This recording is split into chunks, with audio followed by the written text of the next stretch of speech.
love it that you're doing it out of the car. It's even better when I repeat it to make it happen on the. Yes, to make it it happened on wax. Yeah. Just now. That's what I want. I want a whole studio now to where it looks like I'm in a car.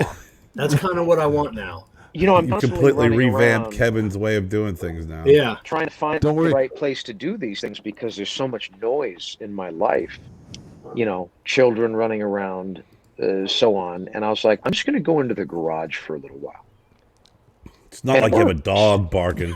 Yeah. That's not me. That's me. Somebody's got some massive yard work going on in the background, and that's me. Yeah, that's I got the yard work going on Thursdays. Like the neighborhood decides that they're going to go ahead and do their lawn. They didn't get the memo that I do a show, and Kevin is live from the PetSmart studio. Now, Kevin, your setup is highly sexual, very provocative. I am.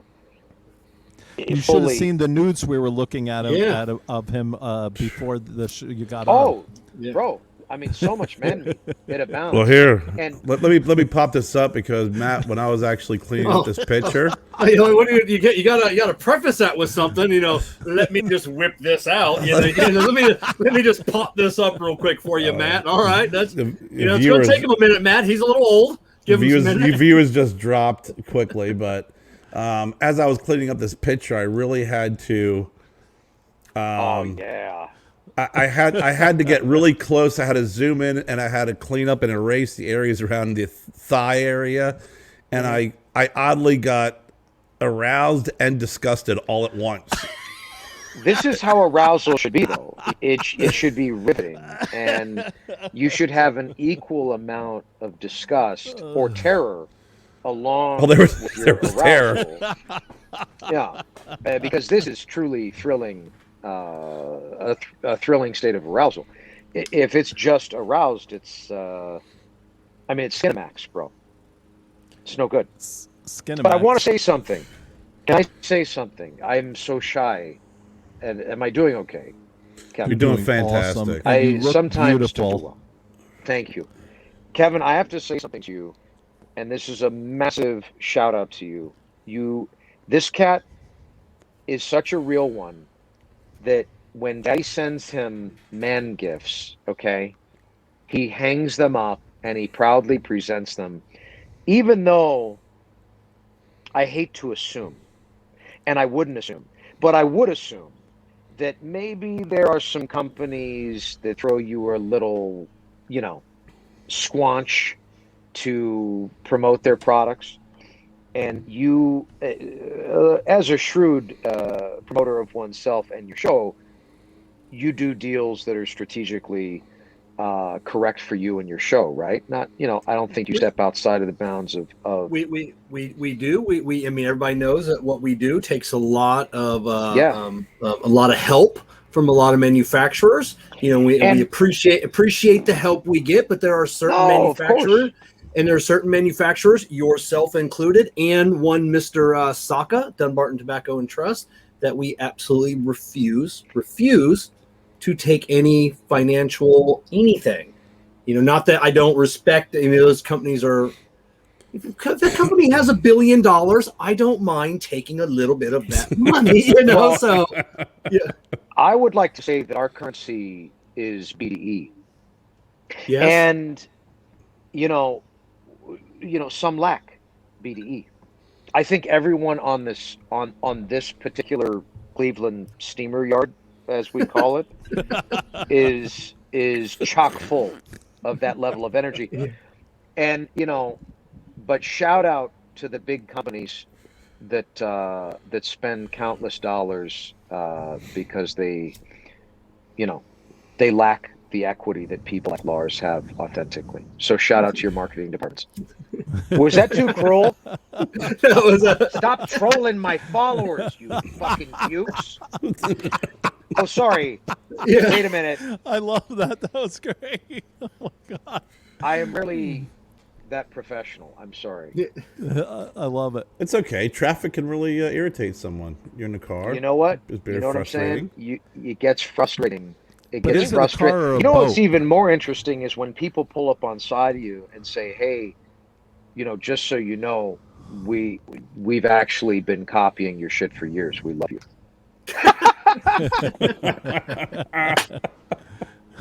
It's awesome.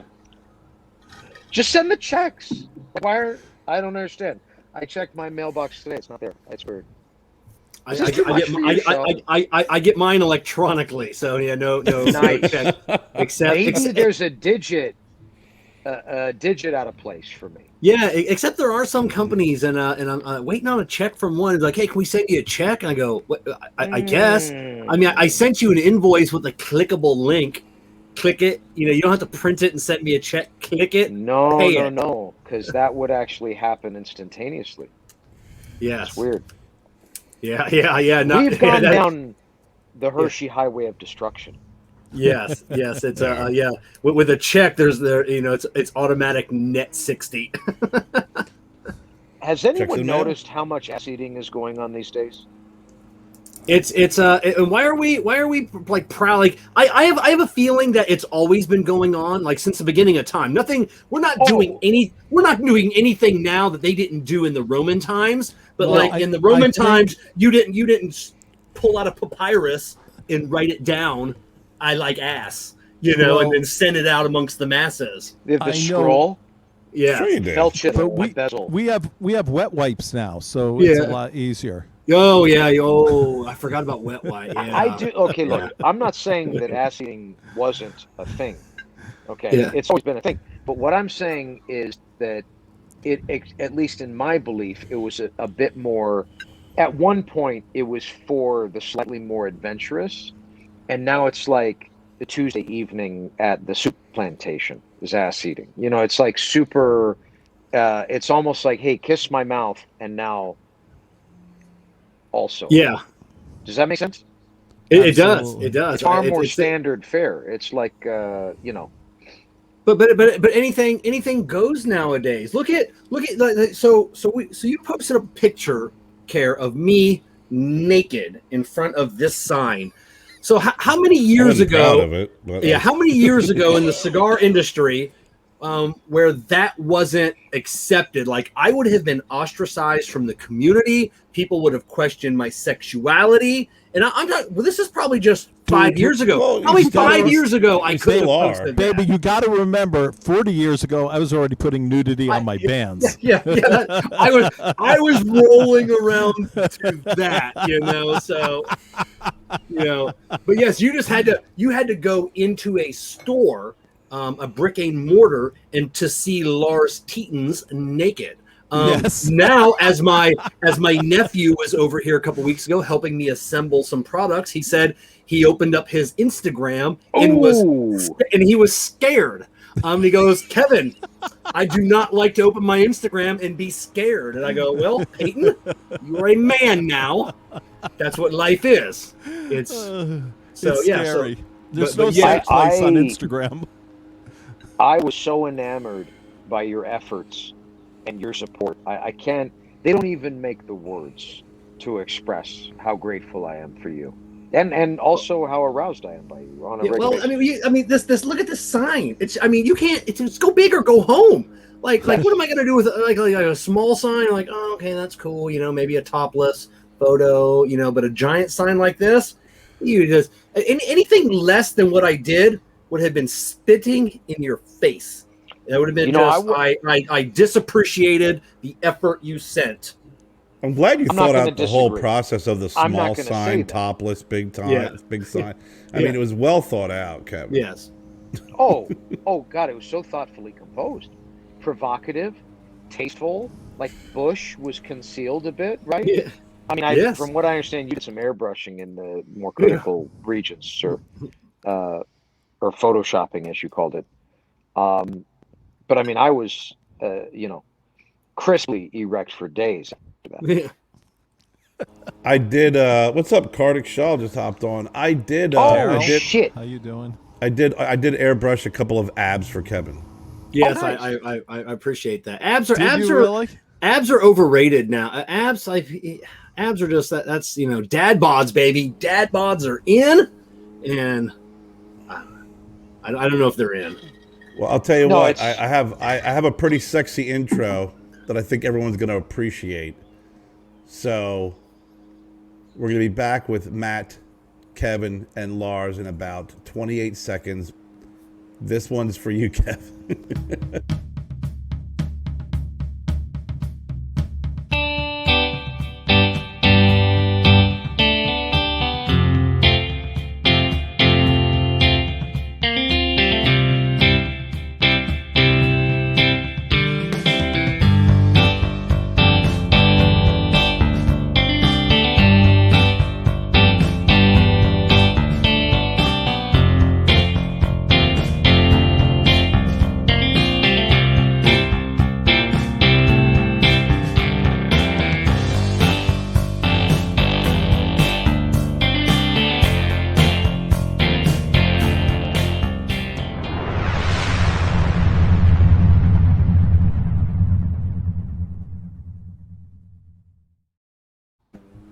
So I would like to welcome everybody. Hey, whoa, slow your roll.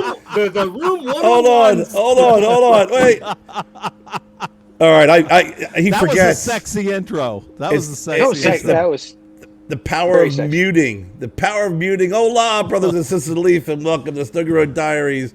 Care here. I have Kevin, I got Lars, and I got a very special guest, the sexual Tyrannosaurus Rex. The man, the myth, the legend, Matt Booth. Thank you. All right, Kevin, you're unmuted now. So I would like to welcome everybody. I am Kevin from Cigar Prop, and we are coming to you live on the sunny Gulf Coast of Florida from the Room 101 Sex Dungeon, where our motto always is, smells like a fish, what a dish. Smells like cologne, you leave it alone. I'll spray some Brute on my lady's biscuits, though. I'm gonna tell you right now. Some Brute. Oh, that's a Brute. Ooh, you got a powerful lady when you splash that Brute by Fabergé. You got a powerful lady. I splash it on my neck and I cry. That's my neck. Yeah. That's my neck. You know, you splashing that anywhere on your lady, and that's a powerful lady. Yes, that was a very special intro. Oh man, so yes, Kardik, what's up? Good old Kardik Shaw. Kardik's about 45 minutes away from me. Yes, Kardik is a very a devout supporter of Room 101. Yeah, an attractive man. I love Kardik. He's got a great shop. His shop's about 40 minutes away from me, from where I am in South Carolina. So I love traveling. I love when I'm traveling up in that area, stopping by Kardik, because he does have one of the biggest and most robust humidors here in South Carolina. And plus, he's an extremely great guy. Mm-hmm. He's a good egg. Agreed. Yeah. So how did this menagerie of greatness come to be? You know, because Lars says, I want you to be on the show. And then I get this intro from Kevin, sexgodcigarprop.com. And I'm like, wait a second. And it's all happening simultaneously. I had to read Kardik's. This is what's up, our boy Des in England saying hello. He stays up. It's like midnight there. Well, this, quad of greatness has to start somewhere, right? And I'm not ashamed to say it starts with me. From there, the nucleus.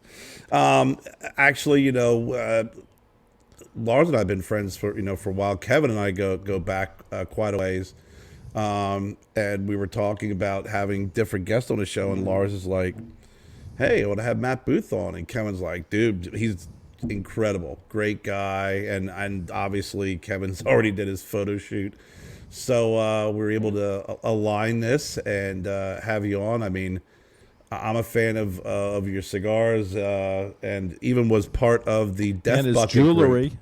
And his jewelry, yeah.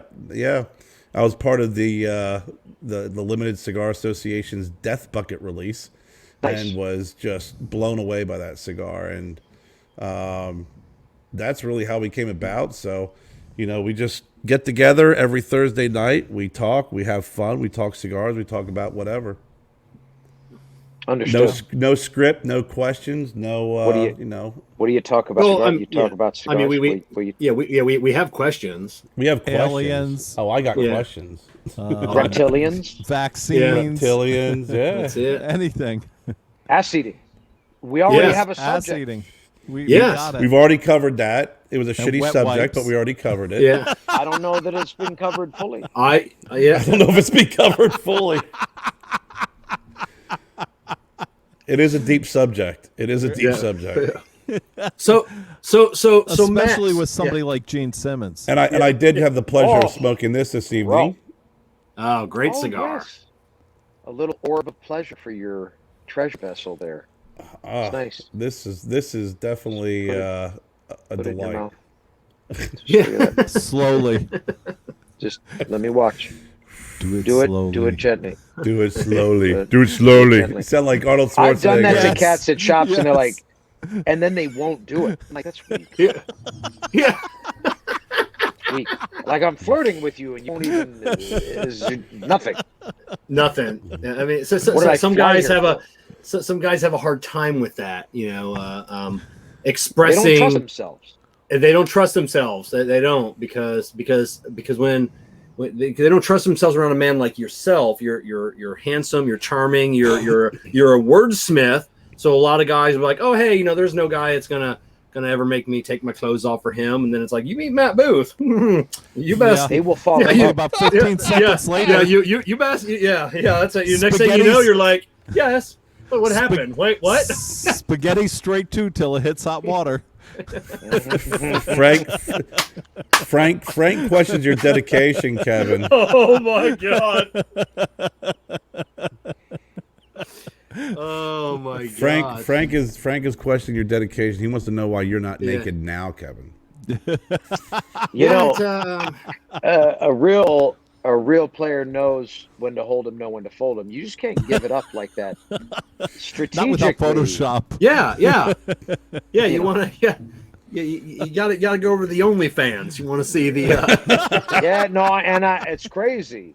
Like I'm so proud of you for taking this next step, man. I'm gonna be your first. I've never actually paid. There's enough visual content afoot on the internet. It abounds, you know. So why pay? But for you, I'll pay all day. I'll pay. Kevin already got his first tip. Yeah. Nice. Kevin received his first tip. Just That's the it. tip. Nice. Yeah. Just the tips. $1.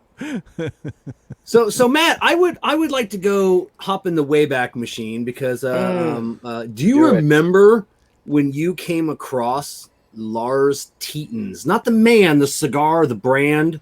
The where were you at? Where were you in your lifetime where Lars popped into your world? Like the human, the living being, No, cigar. just flesh strapped just to bone. just the or- brand. Where were you Oh, in the the brand? brand? And then maybe you Brand. saw that naked cigar band and I had so when I came into the game in 2008, right? And Lars was already, you know, a legend, long since a legend, right? oh yeah. And you know, I had seen one or two little lingering products here there, you know, but I had a very unique introduction to the man's products because I had a supporter of mine that was one of the first solely boutique shops, I think, in the country, in Granada Hills. It was called the Cigar Lounge. Crazy, I know Yeah. the name, but in the Cigar Lounge, one entire wall of this gentleman's humidor was Tetens. And Tetens. this is Tetens. he's come with the SCP.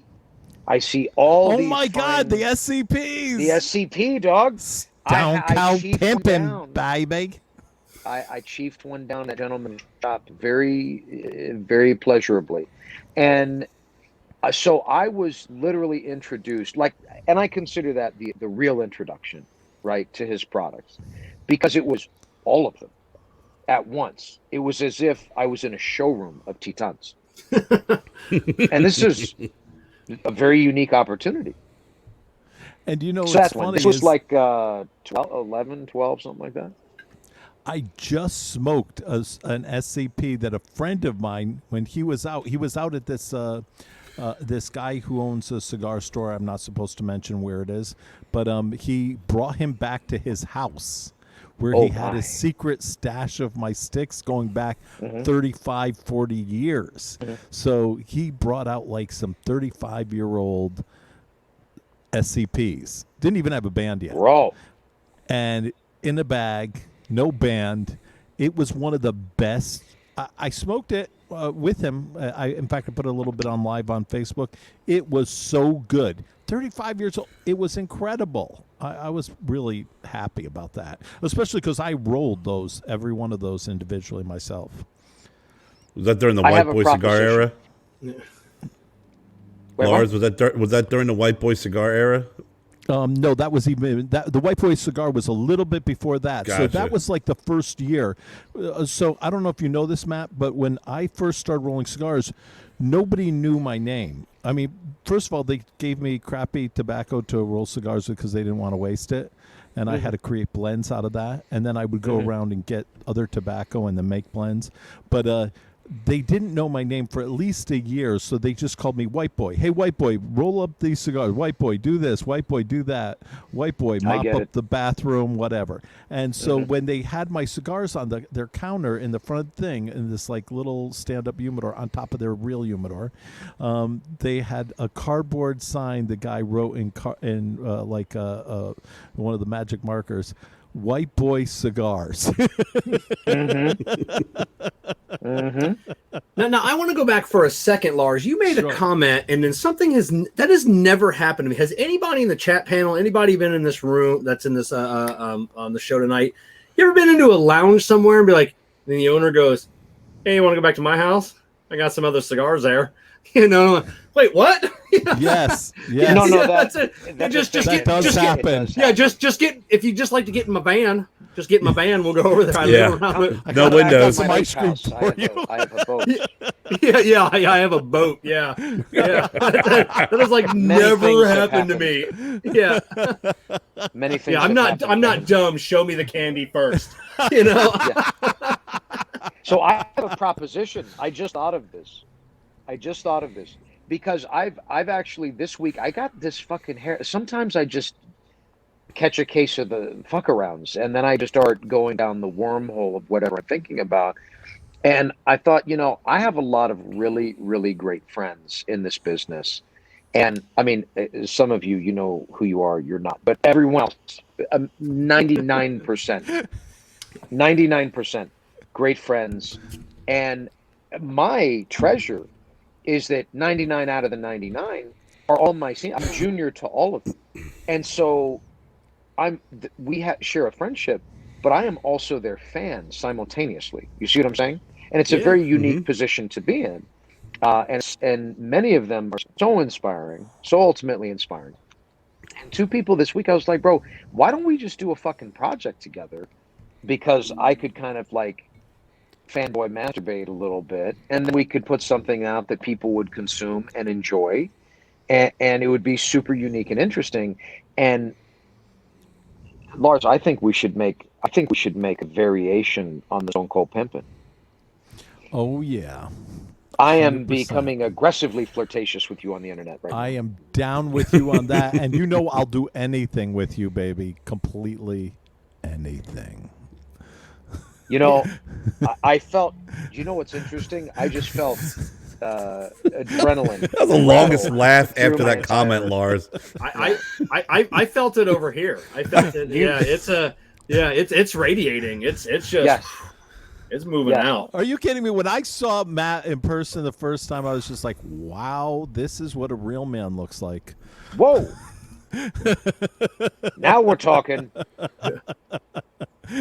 But I also, as an artist, I saw his work and I was just amazed by,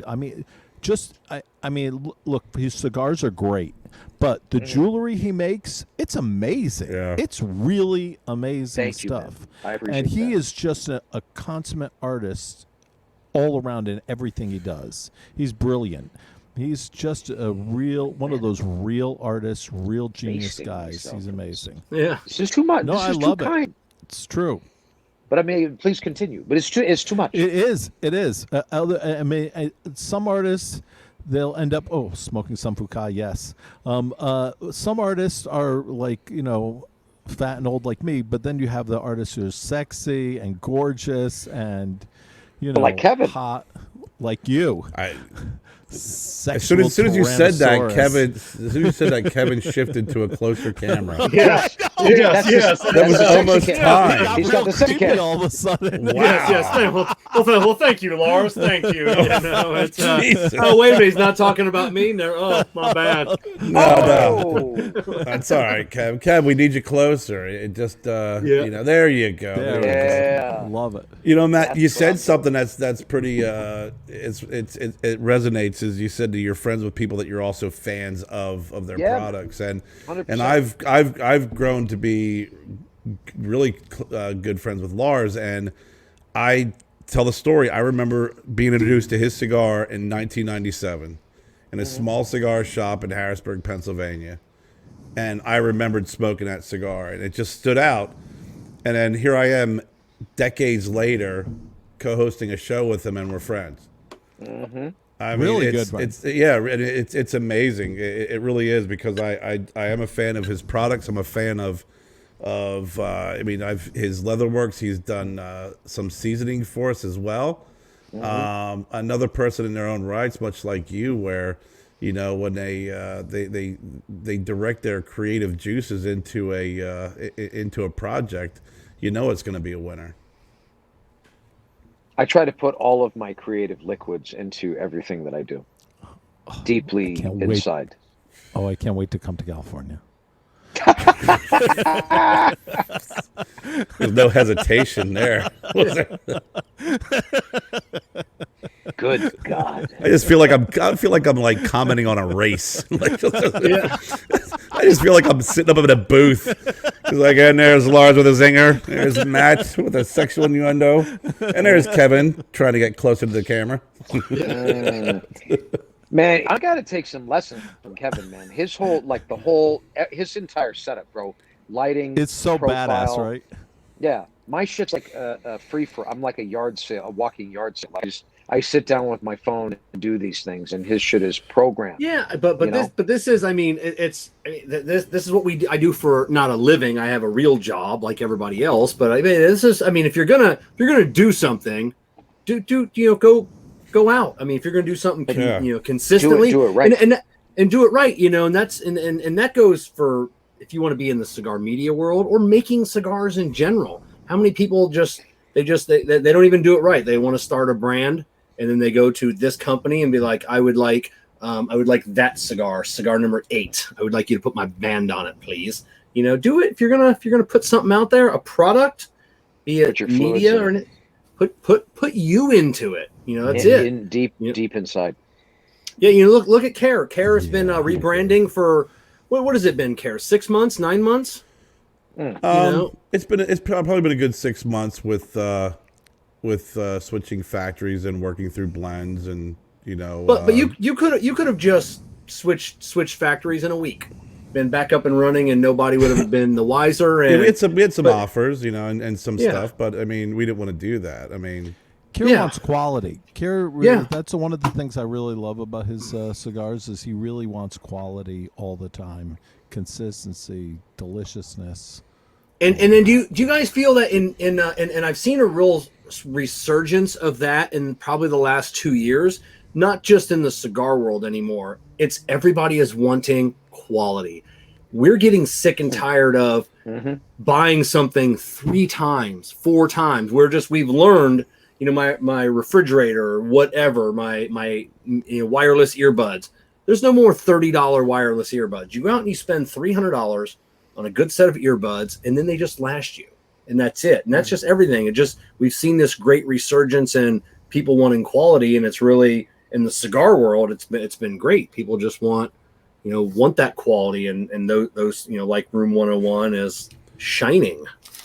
Yeah, quality and construction and everything. I mean, that's all a part of that. 100%. There's really never been a better time to be a cigar smoker, man. I mean, it's True. consistently better and better product year after year after year. I mean, we're crushing in terms of, I mean, to go out and find an amazing cigar is the standard at this point.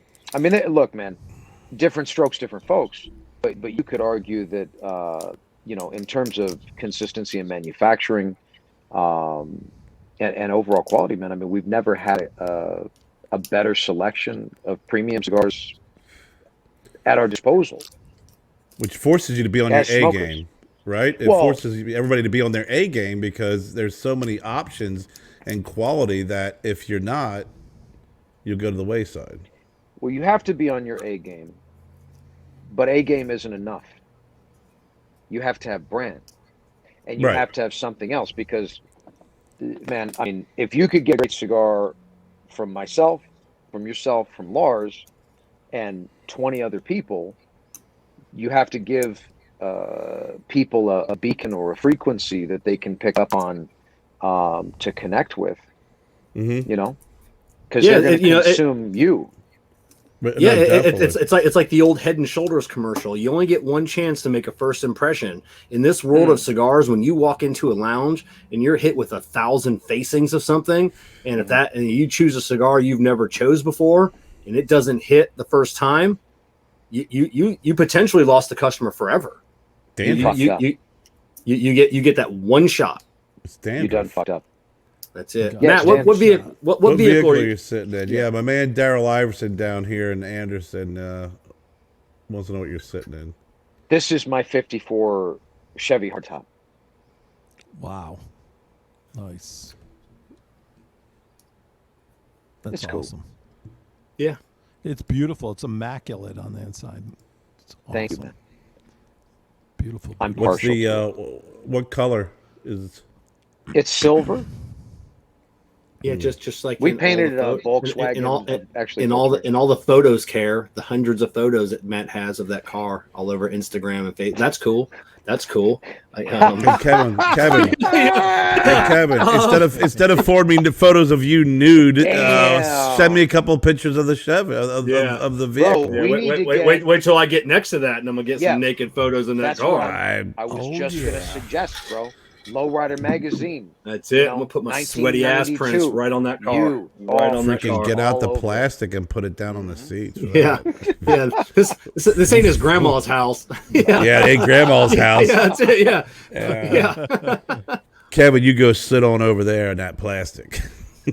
Hey, you know what I'm really interested. What's happening in California now that the coronavirus is like slowing up, or is everything opening up there now? Things are, yes. Oh, that's so cool. Yeah. LA was really hit hard by the whole thing. Orange County, not so much, man. Some of the outlying counties, not so badly, but LA was really, really decimated by it, especially downtown. So it's And good to see businesses, restaurants opening back up, all that stuff. have you seen like a big exodus from of people out of LA, or Massive. it's not? It is, right? Massive. They're going I mean, they're look, going to Arizona and Texas, right? Well, now that And Joe Washington. Rogan moved to Texas. Arizona, Texas, Washington, Oregon. The difference is when we moved downtown, I mean, my office has been down there since the early 2000s, but I moved to be closer, in the mid 2000s. And this is when downtown, we were still homesteading downtown, there was far more, zombies than humans at that time. But it was Really? interesting ecosystem going on, right? And it was changing. Oh, downtown was in many ways an utter shithole for decades, but it was beginning to change. And the difference is that, I mean, and I so desperately love what was going on with my city, and seeing that change and that rebirth, like coming back to what was realized there in the early 1900s, a cosmopolitan city center, um, and when coronavirus hit, I mean, the downtown area specifically, I mean, it went back in time easily 15 years, Wow. because when we were there in the beginning, it was different. There was a swell population of people with a different temperament, and a different level of tolerance for certain things, and you got so many degrees away from that. I mean, there were loft apartments down there that are $10,000-15,000 now. Crazy. It's like Manhattan. So the people that live in those places just aren't even wired to put up with that shit. So they just left. Wow.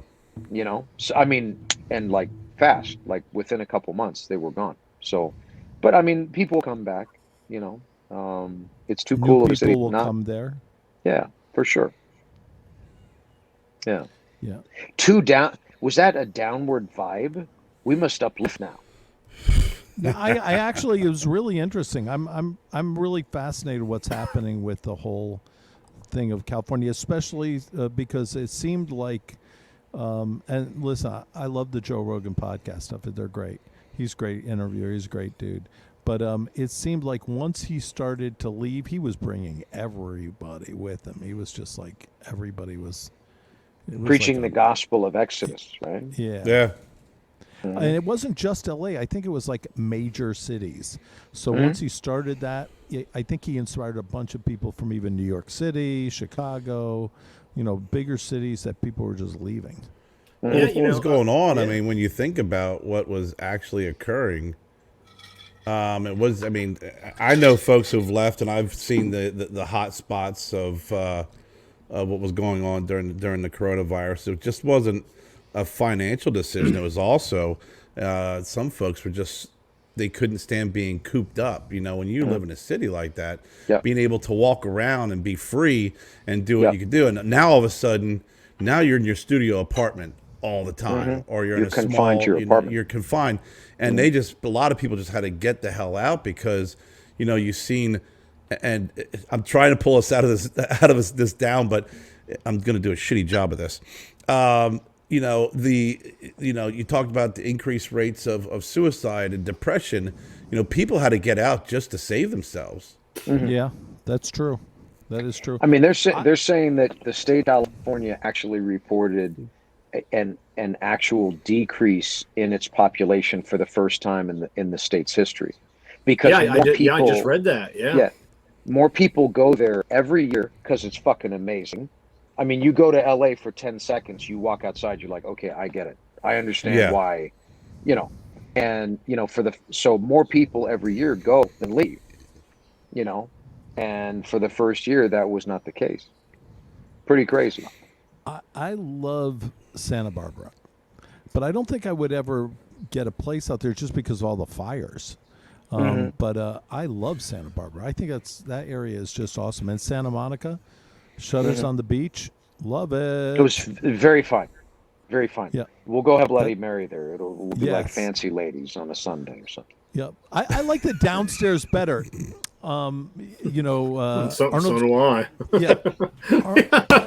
I'm glad you jumped on that, Kevin. I was letting that simmer for a little bit. Yeah. Arnold Schwarzenegger used to put me up over there at the Shotzi's when he had Shotzi's over at Shutters on the Beach. Lars, I'm gonna put you in the basement. Yeah, and that was it was pretty much, that was some fun times over there. That was good times. No doubt. I love that area. Well, California is beautiful. I mean, it really is. I've had a couple trips out to San Diego, La Jolla, that whole area, and it's just gorgeous. And we've been to San Francisco once, but every time I've gone out there, you want to stay because it's. Like when we get the perfect weather here in South Carolina, when it's like 76, sunny, no humidity, it's gorgeous. It's like that all the time. That's just every day, bro. It's every day, and I'm like, day. I would love to have this every day. Well, that's what you're gonna get out in Orange County. It's just the perfect weather. See, I'm East Coast guy, Miami. I don't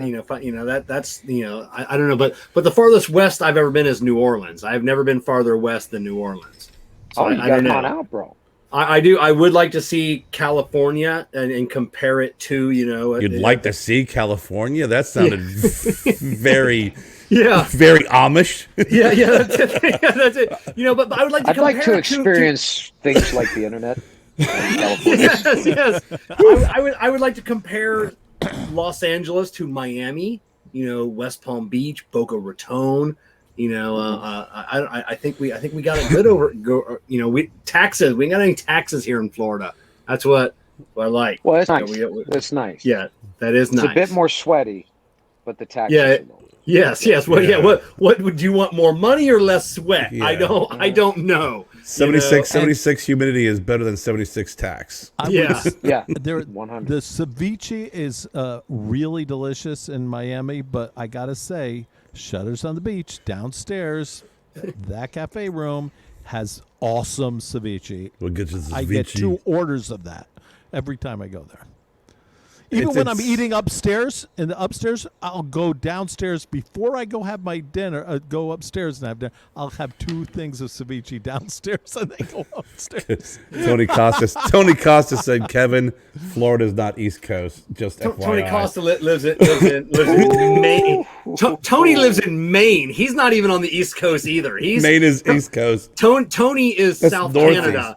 Yeah, it's South Canada. South Canada. You know? Yeah. Tony is That is closer close. closer to Greenland than I am to Georgia. You know, so yeah. That is pretty true, Kevin. Yeah. that is true. But I will tell you, coming from living in Pennsylvania and having those high taxes and the cold, the snow, when I moved down south, and the taxes are less, the weather's better. I mean, it's just so much. Like you said, Kevin, it's you know, when you go from Taxylvania, where you know they have state tax, they have federal tax, they got local tax, they got municipal tax, they have HOA. I mean, everybody's, if you take a shit, they're going to tax you for it. And then you get to shovel 3 feet of snow all the time. Coming down here and just having lower taxes and better weather was just incredible. It really is. But I think that in LA it's pretty high taxes. Well, yeah, that's what when you come from the East Coast and you go to California, you're like, man, I love this place. This is gorgeous. We should move here. Let's say, how much is it for? Okay, I'm gonna go back home because holy crap! I mean, how much is my cousin about 5 years ago? Him and his wife. Executives for like Bank of America, Wells Fargo, whatever. They got transferred out to right outside Los Angeles somewhere. I'm not sure. But yeah, he came from a little town in Ohio of about 35,000 people, and then just rolling up like the Beverly Hillbillies in right outside Los Angeles. And he said it was an eye opener. He said it was shocking. Now he does love it out there. He goes, he does miss the Midwest hospitality. He misses, please, thank you, sir and ma'am. Those are the things that he misses most from his little town in Ohio. Well, he can go back and get that. Yeah. True story. One thing I love about Santa Barbara that you can count on 100% is the In-N-Out Burger in Santa Barbara at about 1:32 in the morning. You have the hottest girls there. Guaranteed. It's awesome. Lars is a predator. But he also centers it around snackology. He's like, I'd like a burger. Where could I pray? Yeah, that's it. Yes, I would like to pick up a young lady, but I also would like a snack. Like the burger. A burger. Yes. And the name is In-N-Out. In-N-Out Burger. It all ties together. Hey, now. It's beneficial, situational. Yeah. Now, Lars In-N-Out Tetens. I love that. And you know what I'm talking about. I can't look for girls with an empty stomach, bro. 1:32 in the morning. You know what's going on there in Santa Barbara. In and out. It's awesome. They have posters of Lars, actually. It's interesting. Wanted. Do not accept a check from this man. Have you seen this man? Yeah. Do not accept gifts from this man. Yeah. No ice cream. No ice cream. Please report to the authorities if you do spot this man or if he approaches you. True story. Oh, So Matt, when is the COVID locks coming off? I'm keeping it, bro. Are you keeping it? Yeah, dude, man, I love your hair. You shouldn't cut it. It looks beautiful. great. You got man. such a goddamn symmetrical head. To be covering it up with locks.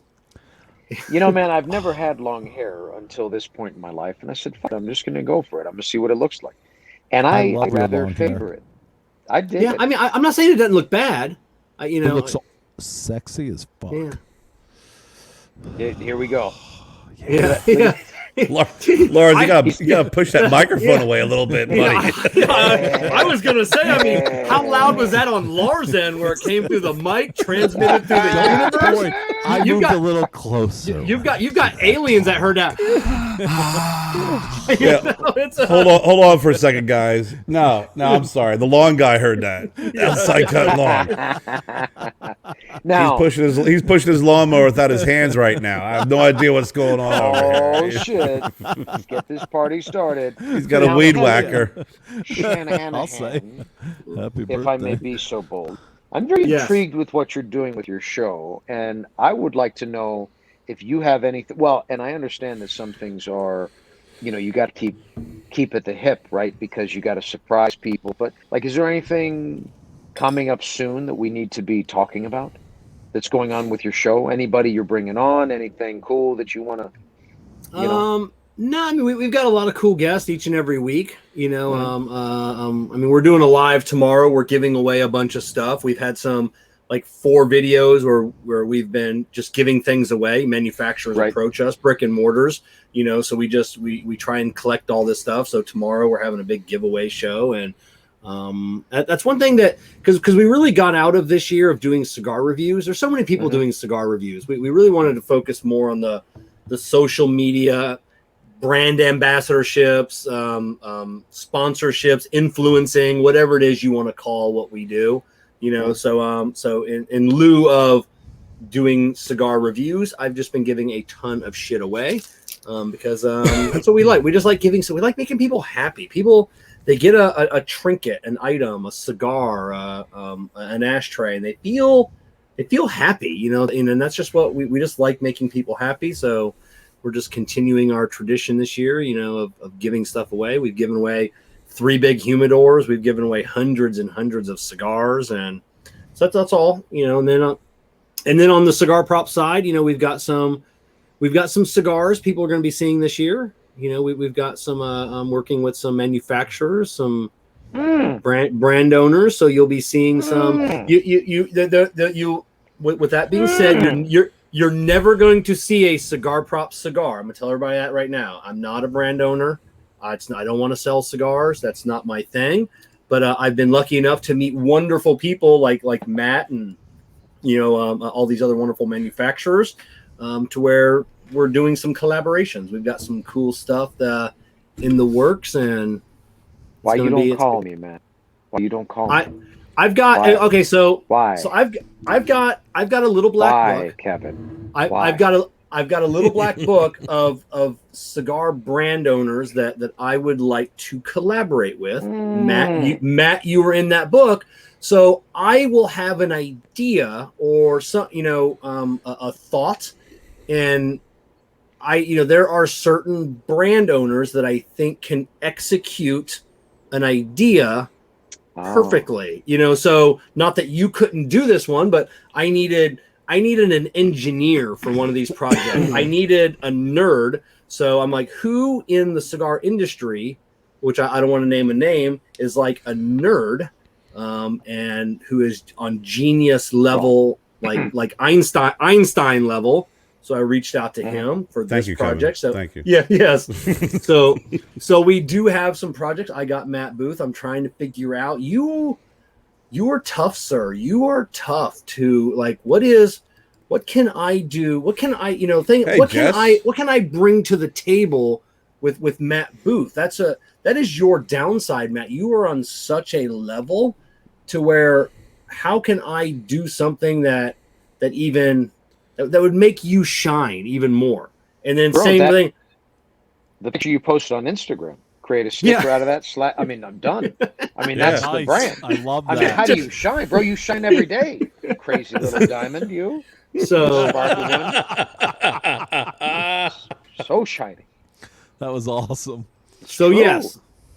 So yes. Now we- he's you know, thinking. Now the little hamster wheel's turning. No, This that- is it's a- when Lars and I do the SEP BDE Oh collaboration. yeah. Oh yeah. Oh yeah. That's BDE. awesome idea. Mhm.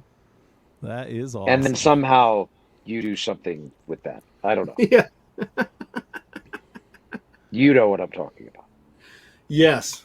That voodoo that you do, Shanahan. So yeah, Shannon so Hammond. we've got. It's going to be a good year for us, I think. Yeah, So, man. No, I'm stoked, man. I'm, I obviously like. I consider you a friend, but I'm also a fan of what you're doing. You are, dude. Anybody could stick the camera in front of their face, man. But there are certain intangible elements that you cannot teach.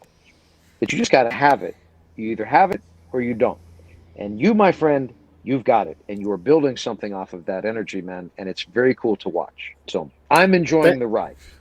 Thank you very much, and Yeah, for our co-hosts here, Lars and Care, like you said, there's lots of people that every day just turn on a camera, be it on Instagram, Facebook, YouTube, and they don't have that je ne sais quoi, that little bit, but you Can't spell cigar that. props. yeah. It's a cigar, That's a cigar. tough But yeah, spell. it definitely takes it takes someone unique to do something like this. And Well, Lars is, Lars started it all. I Of love course. this thing. That's great. You have to be psychologically unhinged. Enjoy You cigars. do. I'm there. You just called me.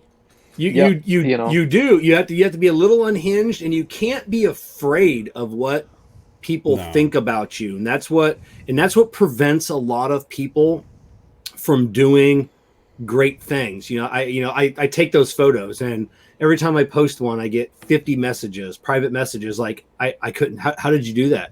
I couldn't do it. And I'm like, Awesome. yeah, you have to do it. I mean, but it's second. If that's something like that's not second nature to you, you'll never do it. It just has man. to, yeah. And that has to be authentic in every way, shape, and form. Because if you have even the slightest odor of less than full bore authenticity when you try to pull something off like that, it's just going to be really fucking uncomfortable Right. for everybody. Yep. You execute with grace. Well, it's like the first photo I did with just holding up the sign in front of just my, and then so Jessica came home, and then she saw the picture. She goes, you weren't naked behind that sign, were you? I go, yes, I was. And she goes, but why? Why didn't you just wear shorts? Nobody would have known. I go, I would have known. I go, Matt would have known. It's like I would have sensed it. That's it. I said, you got to have that little bit of, people can see a little bit of fear in my eye, like, I don't know how this is going to go, but if I was wearing shorts, maybe I'd have been more relaxed, and people were like, maybe he wasn't naked. But I wasn't surprised when I saw the picture, because I've known you for a while. Yeah. And when you posted it, it made me laugh because it's you. And Matt Arlen, God, I love Matt. He's up at the Ned Cigars in Newtown, Pennsylvania. It's being yourself, and there's so many folks I think who get on the camera, get in front of the camera, and they're not themselves. They're a character.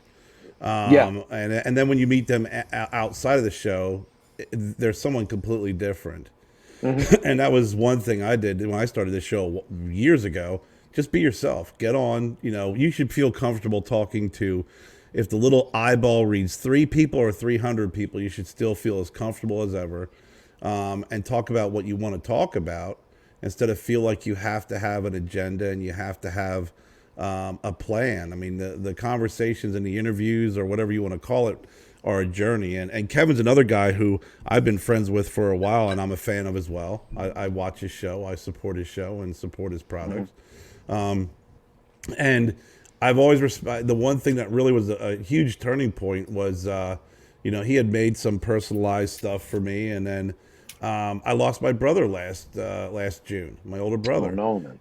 And my birthday came up, and it was just a down time, and I'm sitting here on my headset at work, and I look up, and there's a 6'2" macho man standing in my garage. And it's Kevin. He drove up from Florida to spend a birthday with me. Yeah, Nice. I stopped at the church parking lot down the street from Care's house. I got out. I put on a Randy Macho Man Savage costume. They chased him down the street with holy water. Bandana. I got out of my car in his driveway and just went full bore. And that was 1 day or 2 days after I got in. I got T-boned in a car accident, totaled my car. I'm all jacked up, but I still drove to South Carolina because my friend needed just some cheering up. And Did you have a pair of Oakley blades? No. It came with some. I have them in there. It's like some cheesy 80s. You know, with the sticker, the sunglasses that actually had they look like shutters that are partially closed and not real sunglasses. But you know that at that moment I was like, oh man, what do you want to do? You want to go here? He's like, dude, I don't want to go to cigar shops. I don't want to visit anybody. I just want to hang out with you. And we just hung out the whole time. You know, we went on live. We hang we hang around. We had some beers, some rum and cokes, and just smoked cigars and just had a great time. So when you're genuine like that, that is really goes a long way. And the same thing with 100%. A lot of the people who supported my show throughout the years. It's just they appreciate the being genuine, and the folks I'm friends with are genuine as well. And just be yourself. No doubt. You know, if they don't 100%. like you, they'll move on. You know, if they do like you, they'll hang on and support you. That's it. And hopefully one day I'll get up to Lars and see the museum that is his house, you know, and I'll stand at the door. Come up here. I'll just knock on the door and be like, yes, how much for entrance, please? Here's my, I would like to take the tour of the. We got to go up because Lars is not that far away from where my dad lives. You know, he's pretty close to where my brother lived, right by the CI in Hamburg. So, you know, my dad probably lives about a good maybe hour and 15 minutes from Lars, but that's just hopping on 78 and just you know, connecting somewhere. You know, look, you got to follow the North Star, and then it'll be shining down upon the Casa La Lars, and then you just go in and have a great time. I'll be cooking for you. Yes. So, Kara, I'll come pick you up, and then we'll move on to Lars, and then you let me know when you make the move. I'll catch the flight. Awesome. Yes. You know, and hopefully one day I can get out and see your studio, Matt. That's how I want to see the you know, the jewelry, the everything else, and just You're always you can see because you can see my digits are empty. My digits are empty. Your digits must be adorned. Yes. We must adorn your flanges. I'd say my digits are empty, but they're more like sausages. Look at the very girth large on that ham hock.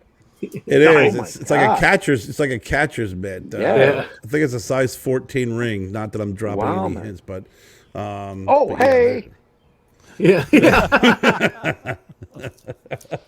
Yes, Des, being true, honest, and humble, and being humble. Not always announcing that you're humble. I mean, that's just when you announce you're humble, you're not really humble. I try never to tell people I'm the most humblest.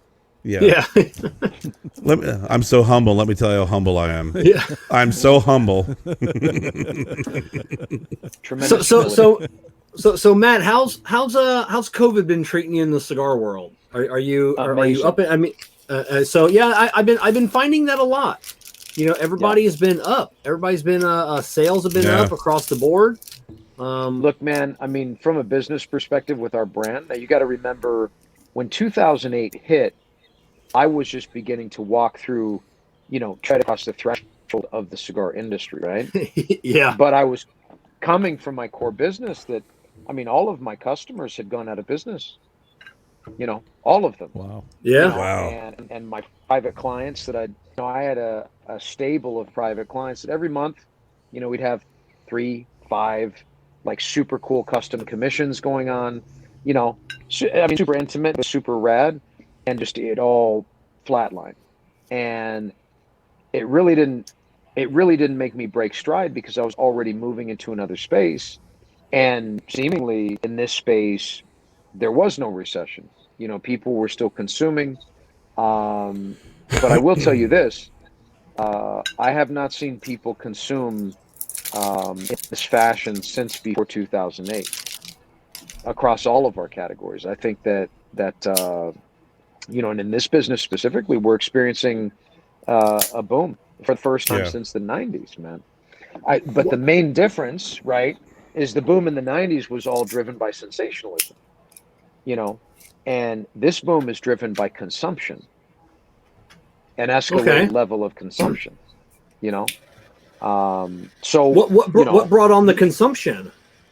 Well, man, I think that very simply, when people lost their access to standard fare in terms of entertainment, like their they're eating, they're eating out or going out in the town regimen, right? Okay. Summer travel, vacations, and their spending started to modify. They still wanted to feel good, right? And so retail therapy became a thing. And I think that this was a very scalable deal, right? Because on one hand, there's a family that's not going to the lake house for, that super cool 4-day weekend during the summer and going balls out. And on the other hand, there's some dude that's not taking his family of 15 on the yacht to Capri for a month, and all of them want to replace those experiences with things, right? It's more So cigar money. more cigar money. And this tethers into, wait, you're here, Kevin.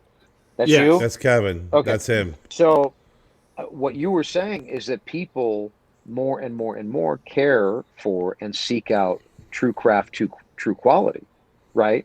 So this is doubling down on we're gonna up our consumption, but of the good shit. And so this completely plays into our favor, man. At least in the craft segment of the market, right? Mm-hmm. Yeah, and one thing that I've seen that maybe doesn't help you out per se. I mean, it doesn't. It doesn't. People are hunting out. They're finding out about all these vintage cigars. Mm-hmm. It's like they're hearing about this Room 101. Like I'm smoking the SA right now.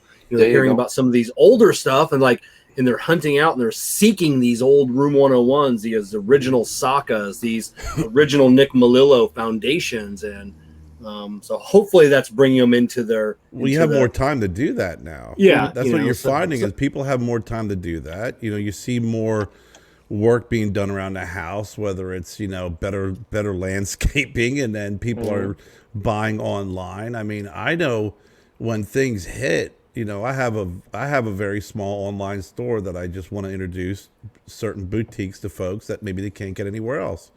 And, through in 2020 after March, it just skyrocketed. People wanted to, people were searching, people were watching online, watching shows, oh gosh, who's that person? Oh, well, where can I get their cigars? Okay, great. I can get a 3-pack from you. This is great. So you have more time to do this research and find these hidden gems that, maybe it was just easier to walk into a shop and look and see what was available to you versus really putting some thought into it now. Every time we've done one of our shadow drops, there's always one customer that buys the item. So our web guy, has to build out the item on the shop, right? And create whatever little nonsense drop-down menus are applicable to that specific item.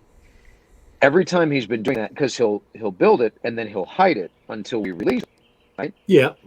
Every time he's been building it, before he can hide it, someone buys it. Wow. It's just like 7 minutes, right? And so the third time this happened, I was like, fuck it, we got to start rewarding whoever the Mr. Early Bird is, right? So we start to include something extra for that first, customer. But it's interesting. I mean, it's just to kind of echo what you're saying. I mean, they're just on it, hunting. Yeah, I think you just threw that gauntlet down to Kevin. Well, I keep that first guy now. I keep checking back because I'm waiting on the black on black to come back. The hat. We sold out again.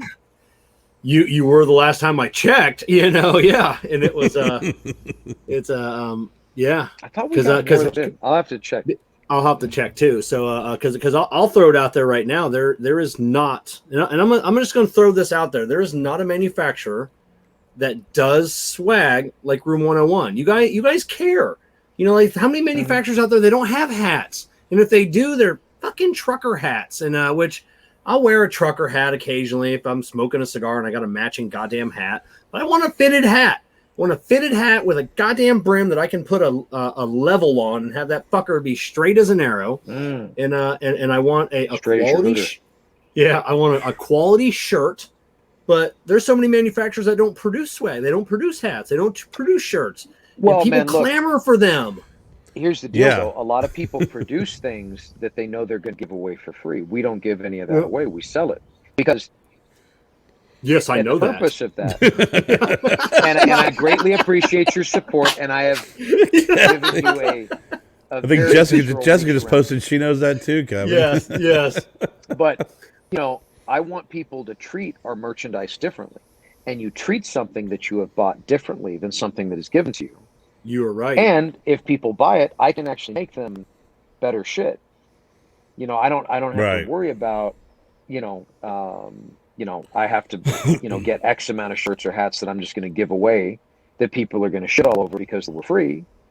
We can make There's quality. There's a difference between there is a difference between an $8 whatever hat from whatever manufacturer, and there's a difference between a $40 Room 101 hat. I mean, it's it's when it comes to hats, there's no budget. I'll spend $40, $50, $60, $70 on a hat. I don't care. You put that hat on the table next to a New Era hat. I'll take the Pepsi challenge tomorrow. That's the quality of that hat. Yeah. Mm-hmm. And matching banana hat. Yeah. And that rolls all the way back into people wanting quality stuff. We're tired of having shirts that the third time it goes through the wash, it has a hole in it. Just a good heavy quality, heavy duty shirt. Yeah, I've had that conversation before about when, years ago with getting into the cigar industry and noticing that everybody always likes to wear something that is representing the brand that they like or the brand they're smoking, or it doesn't matter. I mean, Marlboro and everybody made tons of money on swag. And you see it with beer, you see it with liquor, and artisanal lotions. Artisanal lotions. Yeah. But I've there was something that was really missing in the cigar industry for the longest time, and I've always felt that was a no-brainer, especially with some of the great artwork that some of the products have. Why wouldn't you want to put that on a quality T-shirt or a quality hat and show it? I mean, I got a free hat one time at an event, and it looked like an iron-on like a hat that you could get at Hobby Lobby. I'm thinking, this is a great logo. Why would you just cheapen it by doing that? It doesn't make sense. Because they knew it was going to be free. Well, yeah, it goes back to your point. If you're doing free, you're going to say, okay, what's the lowest possible overhead that we have to do, because we have to take into consideration, and maybe we could build in like a $3 T-shirt into our, spread it out, and it won't be necessarily free. But when you do get a good quality hat like Kevin's wearing, or like some of the stuff that and Jennifer, my fiance, we produce shirts and stuff, and we're always making sure that we want to have good quality material, because we've actually gone through companies and we've gotten a product that we felt was not up to par, and we won't use them anymore. They were cheaper, but if the logo is going to fade or if it's going to shrink, we want good quality stuff so people are proud to wear it and can keep wearing it. Yeah, now, Lars, you've been doing this a long time. What was the swag in the 80s? Late 80s. I mean, I'm just saying, like I said, because it's you don't see hats and T-shirts from whatever manufacturers from back then. He had Lars parachute pants back in the 80s. Yeah, they had the Lars. That's dope. That's dope. I had the first saggies ever in the marketplace. Whenever what is that? Saggies where the pants were like hanging down almost to your knees. Oh, okay. and the underwear was showing. But I really created the very first saggies that were ever in the marketplace. But I did a whole line of clothing. So I had golf clothes, I had regular streetwear, I had casual wear. But I was even doing like sweat clothes made out of all cashmere jogging suits, and Tom Brown. tennis wear and stuff like that. You've got to be comfortable in your skin to be go outside in a cashmere, jumper. It's Tantalize your nipples. Absolutely. And you've got to have things in position, if you know what I mean. Things. Absolutely. You got to have your ducks in a row to be going outside in a cashmere, tracksuit. That's those ducks in a row. Absolutely. Hey, Kevin, did you ever see my T-shirts from back in the day? No. Oh yeah, I should have been arrested for those. They were terrible.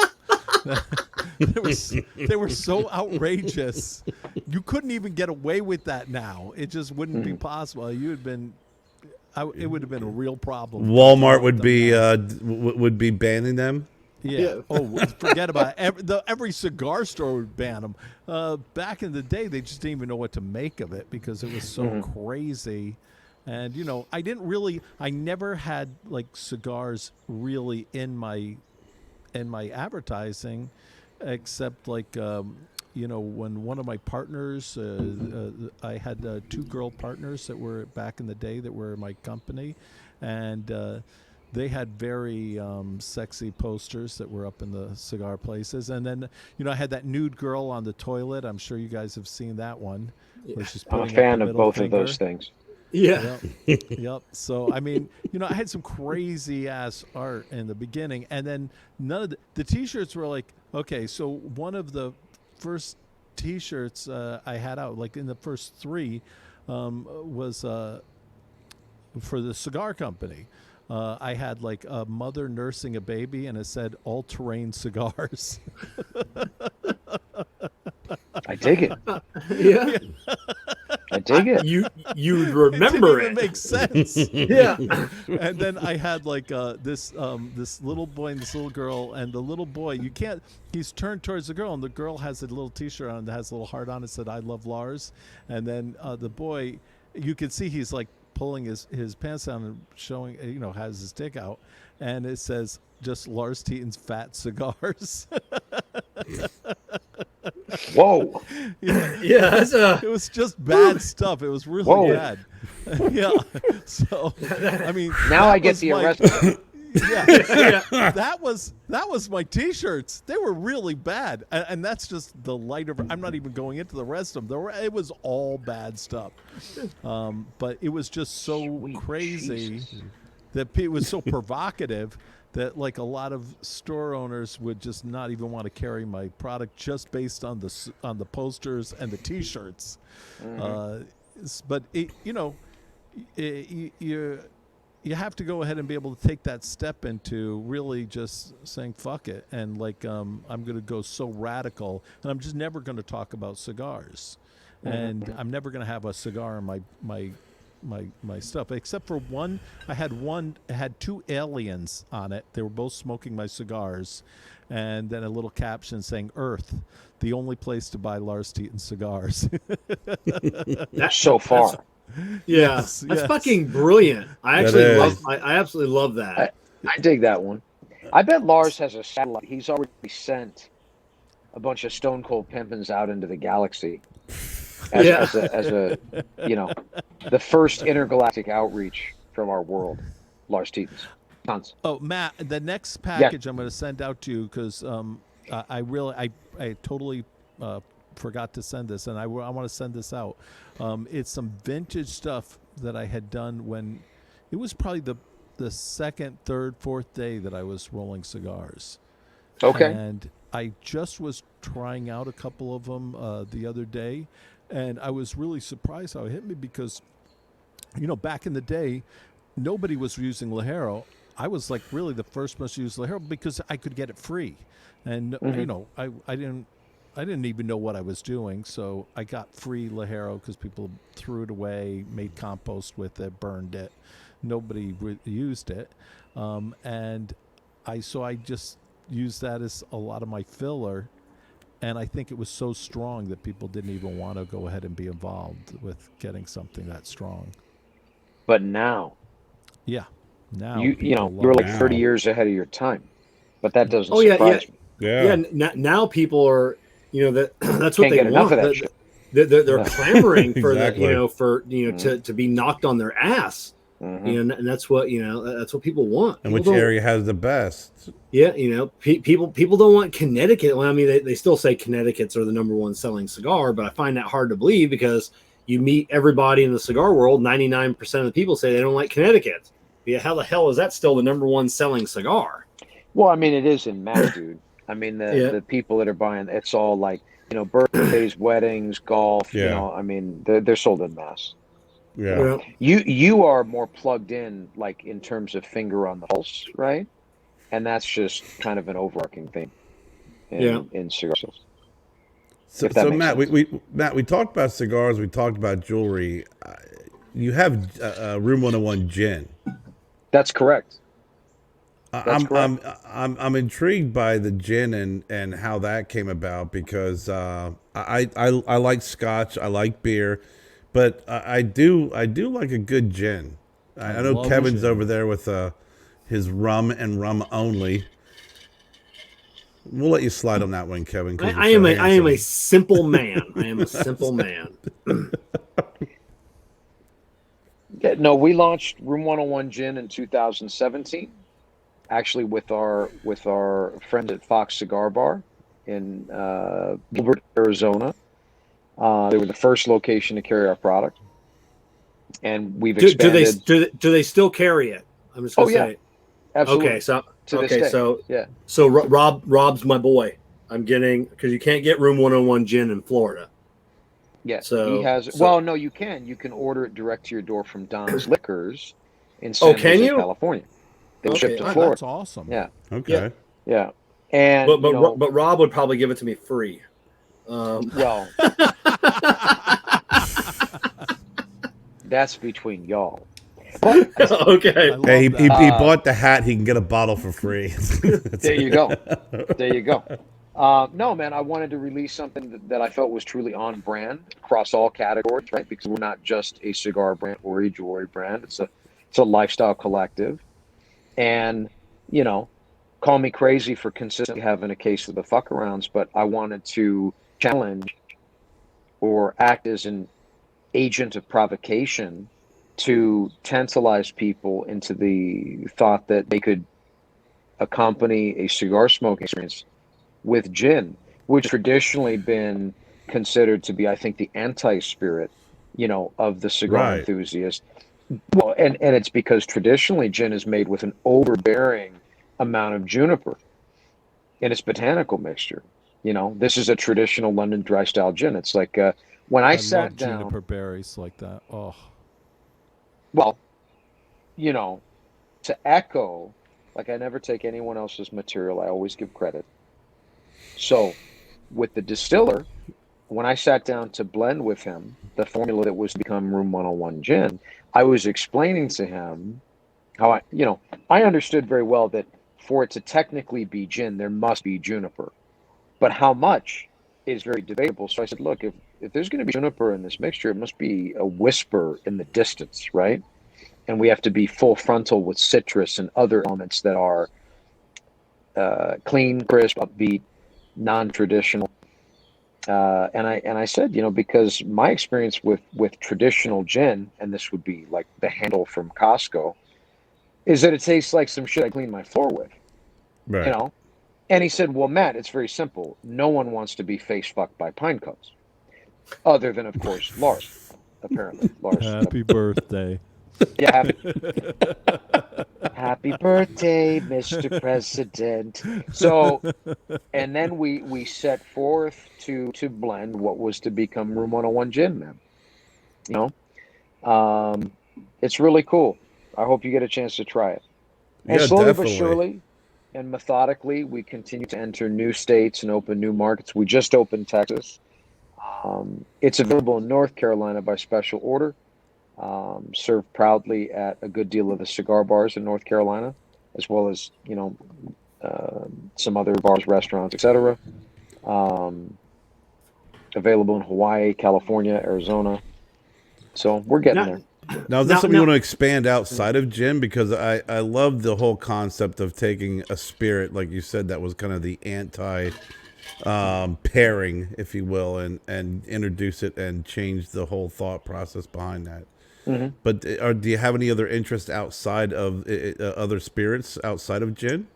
I mean, I'm actually really far more interested in evolving and further developing our gin offering. Seasonal variations, limited editions, other blends. I would fuck with a tequila. I would, if the correct opportunity presented itself, I would never, I always operate with an open back door, Kevin, if you know what I'm saying. I'll be right Yeah. back. You know what I mean? Trap door is open for business.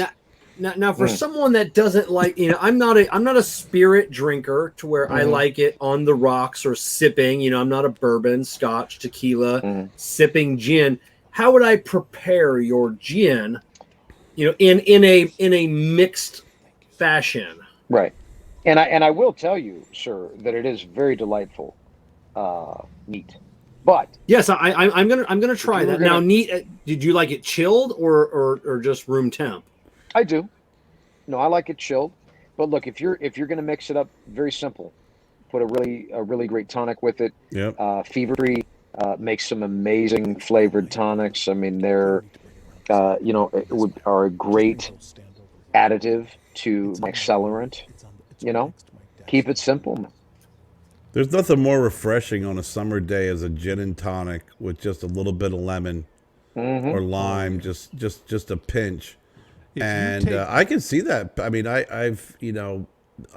had chilled vodka and smoked cigars with chilled vodka, just straight up, and just found that incredibly delicious. It was very much it would cleanse the palate as you were smoking, and you'd take a sip. I mean, it was amazing. So I could see a really good gin, a flavorful gin like you're talking about, mixed with just a simple tonic, being very refreshing. See, I grew up with Snoop Dogg telling me it must be drunk with juice.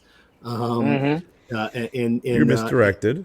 That's only with blunts, though, Kevin. Yeah, gin and juice. I don't have a hood per se near me, but so gin and juice. It's that chronic that it goes with. Is that what it? Okay. It is. It's the gin and tonic goes with, or the gin and juice goes with the chronic.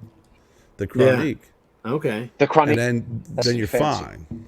Okay. Now that's look, in the outer hood. If you guys try a really good gin drink, it's great with if you mulch up or mash up a little bit of basil and a little bit of mint leaf and just a very slightest little bit of stevia and gin. Oh my God, it's so good. That sounds like a gin mojito. Oh, it's delicious. A little bit of mint and some. I'm a big fan of basil. I'm a big fan of basil and cucumber. The basil too. threw me off. The basil threw me off. Not gonna lie. No, the basil can be really refreshing. Up. It really does. I do like basil. You don't hear that. You don't hear that a lot. You don't hear that a lot. Not a lot of people say basil. It's quite refreshing. Kevin, you would laugh when we go to our pizza place down here, which is one of the only places that you get good pizza. When we ask for toppings, I ask for fresh basil, and they give me a container of fresh basil, and I will break it up and put that on my pizza. Okay. Well, that's on a pizza. Awesome. Yeah, it's on pizza. Yeah, but fresh basil is kind of can go with anything, man. I gotta go. You gotta go. Okay. Baby? I gotta extract. Things are happening. I love you, brother. Thanks for coming on, man. Do we need to cover anything else before I bounce? Anything you want to cover. Anything you want. Man, I'm just honored that you had me on, man. I always appreciate when anyone takes the time, man. That's all. We're honored to have you on. Are you kidding me? It's awesome. Very grateful that you took the time to do a very unique show from the inside of your vehicle. That is awesome. It proved to be a very nice studio for me. Very much so. Yeah. Very, very much so. And then I'll leave you, Matt, with so you may hear a rumor going around the cigar industry that you and I are dating. I started the rumor, so just in case you I was gonna say, I know where that rumor came from. Just in case you hear it, don't be surprised. So I will. Because I started that rumor accordingly. a year ago. Yeah. So yes, just don't. It's just been a ticker on Kevin's show on the bottom, Yes. scrolling. Yeah. Don't know where it came from. Yeah. That's fantastic. I wouldn't have it any other way. I have an Amazon registry for Matt and I just in case, So We appreciate my gifts and household. Kevin, I did get you guys the matching ball gag. So It's nice. Perfect. So there's been a shortage of those. Yeah. Oh my God, that was awesome. Thank you, Matt. Thank as you, always. man. It's a pleasure, man. No, of course. Have a good man. one, bud. I love you guys. Love you, guys brother. take it easy, and I will see you again very soon. Thank Yes, you sir. so much for Thank coming you. on. Love See ya. you. That was pretty much That was awesome. a lot of fun. Yeah. It's always great, when you get when you get people like Lars, like yourself, and you get someone like Matt that's just open about everything, and it's not just it's open about yourselves, your sexuality, your just everything. People are so afraid nowadays to even talk about anything taboo, and it's great. I get teased. Like, I'm just laughing because Matt left, and now you've gone to that camera shot of you far away. Yeah. Well, I'm gonna get everybody to see the beautiful background. And Lars, as soon as you get off, there's going to be a camera shot from across the street. potential, we've got some potential people up front. I'd like to showcase on my stickers on my laptop. I know where I am in the world of being sexy, Lars. Yeah. You get off, it's going to be a shot from down the street at the stop sign. Yeah. And this is my house. It's the one with the porch light. So Kara, thanks, you bastard. You. So sometimes I feel like I'm treated the way possibly Lars was treated in the 90s, and I'm honored by that. I'm honored. People, they make fun like, Kev, what is going on with you, Kev? What are you talking about? Like that man is, and I'll say, like, I can find men attractive, men handsome. Men are just there. There's no man alive as beautiful as the most beautiful woman, but people don't, they have a hard time saying that. I don't know. Actually, I have Give a him hard 10 years. but I have a hard time with when you say that I'm never mentioned at all as being one of those handsome men. That's where I get offended. I have said you were handsome. I know, Lars. I'm not talking about you. Yeah, I'm trolling from Kevin here, but apparently he's faithful to Matt. With that being said, Lars, that's like your mom telling you you're handsome. It's just it's like you're such a handsome man. It's just like you got to say that. All right. Well, thanks, Mom. I am kind of looking like my mom the older I get. Yeah. So yes, Kevin, that was a kick in the balls. You got Pete Johnson and Matt Booth. Name one someone else that's more handsome than those two men. Here, I dare any of you, anybody in the chat panel. I am a little partial to myself, but yeah, I do Matt. Yeah, I go with Matt too. I ain't gonna lie. Listen, I gotta look at myself in the mirror every morning. The hair, though, the hair. I like the long hair, but I'm a short crop. It's he likes his men with short hair. Matt's but I like my women with short hair too. So I love the shaved head. I love that look. I love that. That is so awesome. It's amazing. I absolutely that is my favorite look. I think time for me to do my thing. No, I think I'm a little offended, but okay. I will get over it because, like I said, before Lars, I don't think you're ugly. I don't care. I'm just busting your balls. Okay. Yeah, you're not an ugly man. No, I have very strong Neanderthal traits. Manly man. I'm a manly man. I realize that. I realize I would have thrived somewhere, during the Dark Ages in a suit of like with a bear skin and a big hammer or something. I realize I'm a man out of time. Okay. I'm a man out of my. I should have been back then. Wasn't there a movie like that? Something Out of Time. Yes, there was, but it Superman had was nothing in it before he became a cripple. Yes. Okay. Yes, it has nothing to do with a fat man on a cigar show vying for attention from his friend for some odd reason. Yeah, I know. Yeah. We said man out of time, and then Superman. That's pretty good. Yeah. Yes. There's a direct connection between me and Superman. Yeah. I don't know what it is, but listen. Before Lars does his musical outro, I gotta run.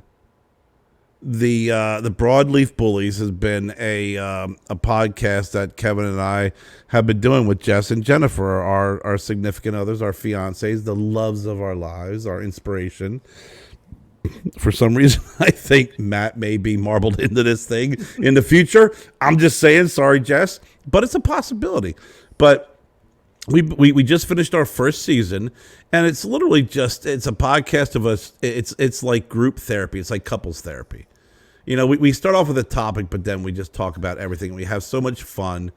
All kidding aside, it's been such an honor and so much fun to be able to have that time with you and Jess. And we're going into our second season, and we mixed up our theme song a little bit. So here's a little taste of what to expect in the second season. It's Proudly Bullies talking shit. It's Proudly Bullies talking shit. It's Proudly Bullies talking shit. It's Proudly Bullies talking shit. It's Proudly Bullies talking shit. It's Proudly Bullies talking shit. It's Proudly Bullies. That was awesome. I think during that time, it's probably the only time you'll ever see Kevin that's a little less animated, and I'm kind of like all over the place. Yeah. It is definitely different from the shit we're doing. So, Lars, I see you have a guitar in hand, which means the shoulder is well enough to hold up and hit a couple of chords. Just barely. It still hurts, but I'm gonna do it. All right, well, take us on out, buddy. All right. Can you hear it? We can. Yep. Okay, good. Are we gonna do some dipping and smashing? Oh, you know it. First we gonna dip, then we gonna smash. First we gonna dip, then we gonna smash. First we gonna dip, then we gonna smash. Yeah, first we gonna dip, and then we gonna smash. Yeah, out in the parking lot, you're bopping on the top. I put your legs on my shoulders, and you're gonna pop. I keep you coming till you never wanna stop. Then we pump the bass up and let the beat drop. Yeah, first we gonna dip, then we gonna smash. First we gonna dip, then we gonna smash. First we gonna dip, then we gonna smash. Yeah, first we gonna dip, and then we gonna smash. Yeah, into the living room, I take you to the couch. Bend you over the back and turn that pussy out. Your legs start to shake while I hit that haze. Then you roll off the couch and later in a daze. Yeah, first we gonna dip, then we gonna smash. First we gonna dip, then we gonna smash. First we gonna dip, then we gonna smash. Yeah, first we gonna dip, and then we gonna smash. Yeah, 3 days out, and we never left the house. I keep you coming till you turn that pussy out. You feel like you never wanna leave, then you throw my button up on, wipe your mouth with my sleeve. First we gonna dip, then we gonna smash. First we gonna dip, then we gonna smash. First we gonna dip, then we gonna smash. Yeah, first we gonna dip, and then we gonna smash. Yeah, first we gonna dip, then we gonna smash. First we gonna dip, then we gonna smash. First we gonna dip, then we gonna smash. Yeah, first we gonna dip, and then we gonna smash. Yeah. And there you have it. Outstanding. Dipping and smashing. Thank you Lars, so much, brother. this is probably the first time I've asked you about your music. What is dipping and what is the smashing? Okay, so do you want me to tell you how I wrote that? That's a really I funny most story. certainly want to hear So how do you you remember write. that- Kevin's on the edge of his fucking seat. Look at him. Do you remember that girl Amanda who was on the show with us the other day? I don't even know. It was my other podcast. I'm so stupid. Oh, the girl in the background? Yes, Yeah. Amanda. So we were out shopping at Wegmans. That's like a kind of Northeast thing. Yeah, we know Wegmans. I know. At least I know Wegmans. Yep. So we were out shopping at Wegmans, and there was this couple there, and they were like talking. This guy and girl. Guy was straight, but acting very effeminate, and they were just talking about dip, and that they had to get some crackers and chips and what they're going to have for this dip for this wine party they're going to have. And it was just like so ridiculous sounding the way they were talking about it. I just, for some reason in my head, decided I was going to walk by them and start doing this. I made it up on the spot. And I was just like, first we going to dip, then we going to smash. First we going to dip, then we going to smash. First we going to dip, then we going to smash. I just started doing that. And that's how that song happened. And then Wegmans called the security. Yes. Now, They all know me there, so they don't even bother. They just are like, oh, there's the crazy Now, guy. Lars, do you find that's where you get, I mean, like your inspiration? You know, okay, so for me, so I was off, work for 4 months at the end of last year because of my car accident, and I felt like constricted, like I couldn't think, I couldn't be creative because I have to be out in the world, and that's when all of these ideas and come to me. Are you the same way? Like you're out and you think, are you always taking notes? Not so much. I basically, when I'm ready to write a song or do some music, I just sit down and it's more like mechanical. I kind of I get a basic concept most of the time, and then I just try to put it together. And it usually is pretty quick. I'm a pretty fast songwriter. It's usually about 2 to 4 minutes, and I'm done. Fuck. That's it. Yeah. I'll stew on an idea for a month, and he bangs it out in 4 minutes. Yeah, it's pretty quick. That's funny. Yeah. With artwork, though, it's a little different. With my art pieces that I'm selling, usually I'll spend months, sometimes even a year or two, just trying to figure it out, do research, and think about what I want to do, how I want to do it, and the concept behind it. Yeah, so, I'm that way with some of my steampunk art. Like I said, I don't think there's a project that I've ever done that didn't take me a year. Of just gathering components, setting them, thinking about them. Even when you're working on something else, you're always got that one in your eye. So yeah. So art, I can see that it takes a long time sometimes. Absolutely, yeah, absolutely. Well, this was an awesome show, man. That was a lot of fun. I really loved it. I had a blast. I love that picture of you. That was so great. Freaking hilarious, that was man. The best. That was the best. It was great. And Kev, I appreciate you taking the time to hop on tonight. I know with Matt being on, it didn't take much prodding to get you to join us, but not from the front. Yeah, not from the front. I always there will be some potential prodding in the future, though. I always have a blast with you and Lars because it's I don't because you can be, I can be myself. I don't know if that makes sense. Yes. There aren't a lot of shows, people, I'll be a guest on the show and we want Kevin from Cigar Prop to come on and do an interview or come on the show, but you guys want Kevin Shahan, Yes. to come on the show. And that's why I have a lot of fun doing this with you guys. Cause I can, just be ourselves. We're three wacky guys. Yeah. And that's, we none of us take ourselves too seriously. You can't. You really can't. No. You really can't. Lars and I actually, when we started talking, I was doing my show, by myself stuff, and we started talking. I had him on the show, and he's like, "Man, I really like the way you do your show. It's just very natural. Like, it's not, like you said, you can be yourself. I want people to be themselves because you actually find out, you'll learn more that way. If you ask canned questions, it's fine. You can hit all the check marks. But if you get into a situation where you're just, there are no expectations, no real expectations, and you're just genuinely having a conversation and you want to learn more, you will learn more because a good conversation like tonight about Matt, it was really interesting learning that why he chose gin. Yeah. Because that was in my head. I'm like, this guy's creative. He's done all this stuff. Why gin?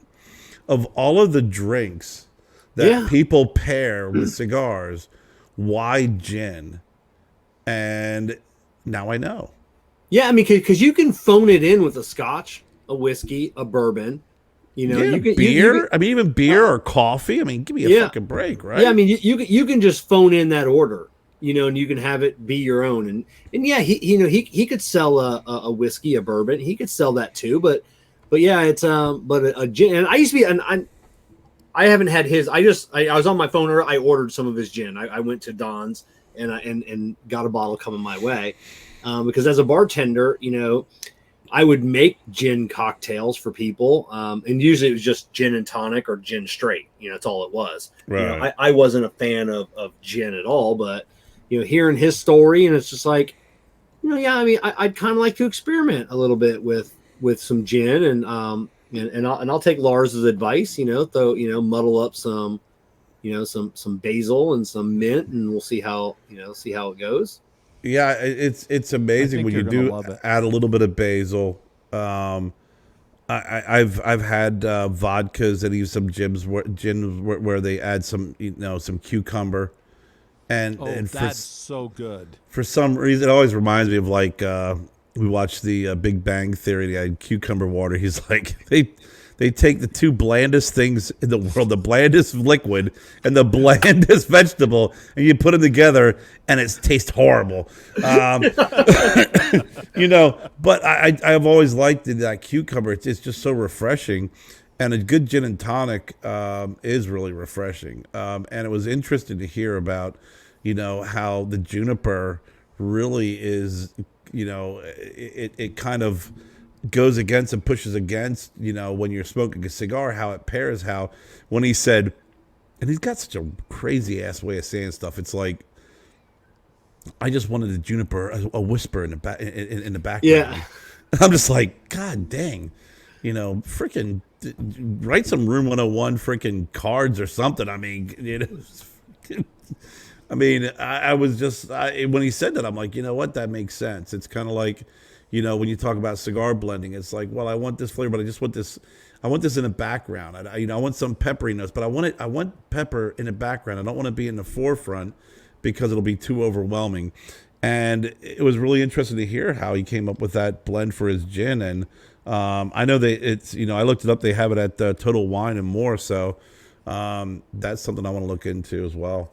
Yeah, he was talking about that and the junipers, and Lars was talking about the mint and the the basil. And I was thinking about how a good gin like his, and Lars, I don't know, you're more of a spirit connoisseur, like muddle some rose petals. I wondered how that would go. I have done that, but listen, what the best thing I did was, I used to every year. So the past few years I haven't done it, but like for over 20 years, every Valentine's Day, I would have a dozen, a box of chocolates that I made with a dozen rose martinis. So it would be, a very high-end vodka, and I'd usually use Zier vodka because it's made with juniper berries, and I love that taste. And then I'd have rose petals in it, and I would have stevia, fresh stevia, and then I would have on the outside of the chocolate, and it was encased in a chocolate, so you ate it, and it was like a shot of whiskey of vodka, and it was a rose martini that I would call it, like a dozen roses, but with vodka like that. Okay. We know what And, Kevin wants for Valentine's Day next Yeah, year. yeah. Yes. But so I'm glad you've experimented with the. I know that they've had rose petals in other drinks. And I was wondering how that would be like as a muddled with a gin. So you think that would go well? It would go great. Absolutely. Okay. Interesting. Yeah, you would love it. And especially like, I mean, it's like a cool kind of thing for Valentine's Day. Dozen roses, dozen Yeah. rose martini chocolates. Love it. Well, listen, guys. Thanks again, man. Great I love time. you guys. It was awesome. Oh, love you guys, too. Awesome. Love you guys too. From Lars, Kevin, a cigar prop, and Care. Have a great night. I'm going to be going live on Saturday night or Saturday afternoon from FH Cigars. They have their grand opening this weekend, and I can't wait to see the guys at FH Cigars. They're great dudes. So we'll catch you on Saturday. Have a great evening. We'll see you next week.